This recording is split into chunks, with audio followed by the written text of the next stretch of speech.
इस वीडियो में हम लोग डिस्कस करें जी सेपरेट एंटिटी कॉन्सेप्ट जो होता है ये अकाउंट्स के अंदर इसका क्या मीनिंग होता है। तो पहले जो दो वर्ड्स हैं, पहला वर्ड है सेपरेट और दूसरा है एंटिटी। तो सेपरेट का मतलब है अलहदा होना, ठीक है। और एंटिटी क्या होती है? कोई भी ऑर्गेनाइजेशन या कोई बिजनेस, ठीक है, जिसकी इंडिपेंडेंट एग्जिस्टेंस हो उसको हम बोलते हैं एंटिटी, ठीक है।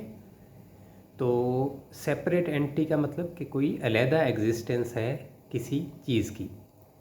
तो अब ये सेपरेट एंटिटी कॉन्सेप्ट जो है वो ये होता है कि जो बिज़नेस है ये एक सेपरेट एंटिटी है, एक अलग इसकी एग्जिस्टेंस है, और ऑनर जो है उसकी एक अलग एग्जिस्टेंस है। यानी ये दोनों जो हैं ये अलग अलग जो हैं एंटिटीज़ हैं, ठीक है। तो अकाउंटेंट जो होता है बेसिकली ये कंसर्न्ड होता है सिर्फ़ और सिर्फ बिज़नेस के अकाउंट्स के साथ, ठीक है। इसको ऑनर के पर्सनल मामलात से कोई तल्लुक़ नहीं होता। और दूसरी चीज़ ये है कि अकाउंटेंट जो है जब भी अकाउंट्स की रिकॉर्डिंग करता है तो बिज़नेस को इंडिपेंडेंट एंटिटी इस तरह से लेता है कि ऑनर को उससे अलग कर देता है। वो किस तरह से? मिसाल ले लें कि ऑनर जो है वो जब भी अमाउंट बिज़नेस के अंदर इन्वेस्ट करता है तो अकाउंटेंट उसकी रिकॉर्डिंग इस तरह से करता है कि उसको अमाउंट इन्वेस्टेड जो है उसको हम कैपिटल बोलते हैं अकाउंट्स की टर्म्स में, ठीक है। जो ऑनर ने अमाउंट बिज़नेस के अंदर इन्वेस्ट की है उसको हम कैपिटल बोलते हैं। और ये जो कैपिटल होता है ये अकाउंट्स के अंदर लायबिलिटी के तौर पे रिकॉर्ड किया जाता है, ठीक है। यानी बिज़नेस के अंदर हम इसको लायबिलिटी के तौर पे रिकॉर्ड करेंगे, ठीक है। यानी लायबिलिटी हमारी इंक्रीज़ होती है जैसे ही ऑनर जो है वो इन्वेस्टमेंट बिज़नेस में ज़्यादा करता है, तो वैसे ही हमारी जो लायबिलिटी है कैपिटल की टर्म्स में वो इंक्रीज़ होती जाती है। जितनी ज़्यादा वो इन्वेस्टमेंट करेगा उतनी लायबिलिटी हमारी इंक्रीज़ हो जाएगी। लायबिलिटी हम इसको क्यों रखते हैं बिज़नेस में कि हमने ऑनर को ये अमाउंट जो है उससे ली है और हमने उसको ये वापस करनी है, इस वजह से हम इसको एज अ कैपिटल जो है, और कैपिटल जो है कैपिटल का मीनिंग ये है कि हम इसको एज अ लायबिलिटी ट्रीट कर रहे हैं, ठीक है जी। अच्छा जी, अब इससे ऑनवर्ड क्या होता है कि जो बिज़नेस हैं, मिसाल के तौर पे ये जो सेपरेट एंटिटी कॉन्सेप्ट है ये सिंगल जो सोल प्रोप्राइटरशिप बिज़नेस है उसके ऊपर भी एप्लीकेबल है, ठीक है।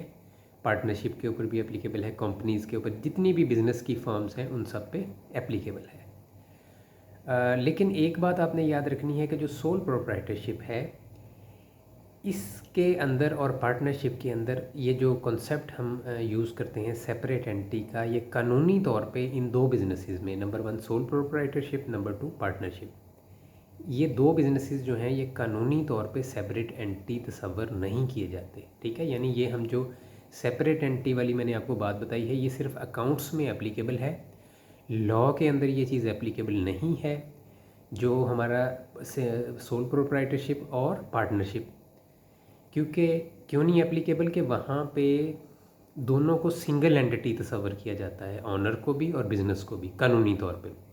अब ये क्या मामला है? ये मामला ये होता है कि अगर बिज़नेस या पार्टनरशिप है या सोल प्रोप्राइटरशिप है, कोई भी दोनों में से है, और वो किसी बैंक से लोन ले लेता है और वो रीपे नहीं करता, ठीक है, लोन ले लिया और खा पी गया, बिज़नेस नुकसान में चला गया, तो जो ऑनर का ज़ाती प्रॉपर्टीज़ हैं, जैसे उसका घर है, उसकी कार है, उसकी फैक्ट्री है, वो सारी जो उसकी ज़ाती प्रॉपर्टीज़ हैं वो एट अ रिस्क होंगी। यानी कि कोर्ट में जब वो बैंक जाएगा तो कोर्ट के थ्रू वो जो उसकी दीगर प्रॉपर्टीज़ हैं उनको बिकवा के भी जो नुकसान है अपना वो पूरा कर सकता है, ठीक है। यानी कि लॉ के अंदर सोल प्रोप्राइटरशिप बिज़नेस और पार्टनरशिप बिज़नेस ये दोनों ऐसे बिजनेसेस हैं जिनमें सिंगल एंटिटी दोनों को तस्वर किया जाता है, सेपरेट एंटिटी लॉ के अंदर तस्वर नहीं किया जाता। सेपरेट एंटिटी का कॉन्सेप्ट सिर्फ अकाउंट्स के अंदर यूज़ होता है और सालों साल यूज़ होता है, और इसी तरह इसने ऑनवर्ड यूज़ होते रहना है, ठीक है जी।